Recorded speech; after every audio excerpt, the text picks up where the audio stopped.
Hi all, welcome to Crickarena. ന്യൂസിലാൻഡിനെതിരെ 5 T20 മത്സരങ്ങളുടെ ഒരു പരമ്പര ടീം ഇന്ത്യക്ക് കളിക്കേണ്ടി വരുന്നുണ്ട്. അതിനുശേഷമാണ് T20 വേൾഡ് കപ്പ് നടക്കുന്നത്. അതിനു വേണ്ടിയുള്ള സ്ക്വാഡ് നേരത്തെ തന്നെ ടീം ഇന്ത്യ പ്രഖ്യാപിച്ചിരുന്നു. സൂപ്പർ താരം തിലക് വർമ്മ ഇതിൽ ഇടം കണ്ടെത്തിയിരുന്നു. പക്ഷേ അദ്ദേഹത്തിന് സ്ഥാനം നഷ്ടമാവുകയാണ്.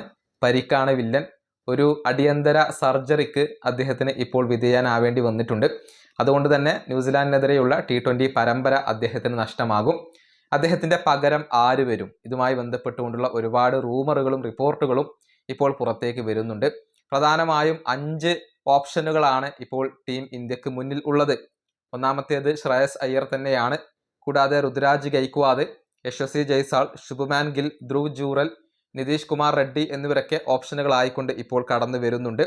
ഇതുമായി ബന്ധപ്പെട്ട ഒരു ലേഖനം എക്സ്പ്രസ് സ്പോർട്സ് ഇപ്പോൾ പങ്കുവച്ചിട്ടുണ്ട്. അത് നമുക്കൊന്ന് പരിശോധിക്കാം.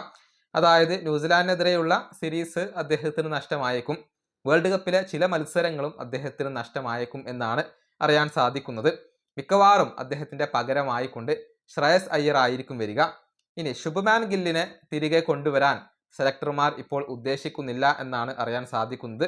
കൂടാതെ സൂര്യകുമാർ യാദവ് നമ്പർ 4-ൽ ബാറ്റ് ചെയ്യുകയാണെങ്കിൽ ഋതുരാജ് ഗൈക്വാദ്, യശസ്വി ജയ്സ്വാൾ ഈ 2 താരങ്ങളിൽ ഏതെങ്കിലും ഒരു താരത്തെ കൊണ്ടുവരാനുള്ള സാധ്യത അവിടെ അവശേഷിക്കുന്നുണ്ട്. കൂടാതെ ധ്രുവ് ജൂറൽ, നിതീഷ് കുമാർ റെഡ്ഡി, ജിതേഷ് ശർമ്മ എന്നിവർക്കൊക്കെ അവിടെ ഒരു സാധ്യതയുണ്ട്. ഓപ്ഷൻ ആയിക്കൊണ്ട് ഇവരെ പരിഗണിക്കാം എന്നുള്ളതാണ്. മിക്കവാറും തിലക് വർമ്മയുടെ പകരമായിക്കൊണ്ട് ശ്രേയസ് അയ്യർ എത്തിയേക്കും എന്നാണ് ഇപ്പോൾ റിപ്പോർട്ടുകൾ ചൂണ്ടിക്കാണിക്കുന്നത്. ഈ വീഡിയോയുടെ അവസാനിപ്പിക്കുന്നു. അടുത്തൊരു വീണ്ടും കാണാം.